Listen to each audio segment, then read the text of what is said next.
真就因为这原因？然后我让我挪宿舍。谁跟你说让你挪宿舍嘞？但是我都不让住，他不要住宿。谁不让你让？谁不想让你住宿？昨天就那个其他人下来。没有其他人欺负你？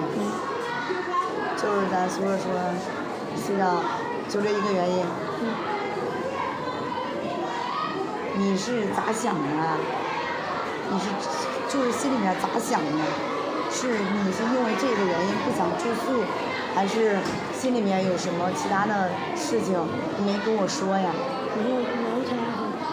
我刚刚那个做有个留多，我写多少的话都得是这样慢慢写，要比进入的话启动有点早。启动有点早。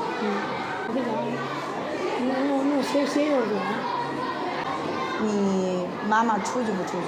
就出去干活打工什么的？我就陪到下里干活。你弟弟多大了？2年级。今天都不打算住了？是这样的吧？我跟他说完了，我跟老师说一下，几点回家。那行，我跟你父母联系一下吧，看你父母咋说，好不好？行不行？但是回家你能保证不看手机，按时到校，能不能？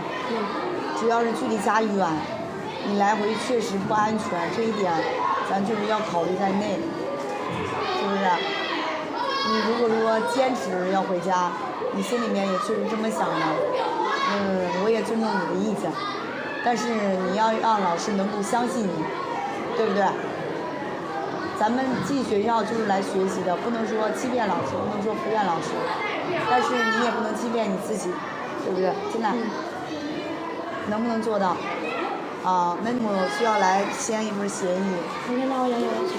你拿回家签。那我给他打个电话吧，行不行？好不好？再打电话。家长是这样的，我们学校走读生要签一份协议，我今天让他拿家去，你把这个协议签了，明天让他把这个协议拿过来。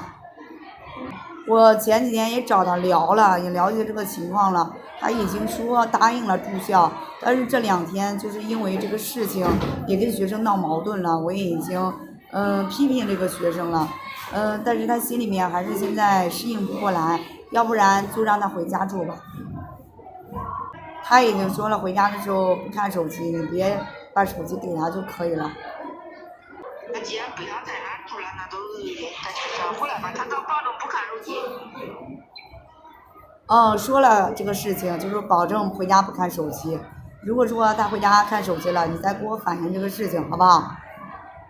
如果说他心里面不想在这儿住，咱们再勉强他在这儿住也没啥意思，学生心里面会不舒服，影响学习什么的，是不是？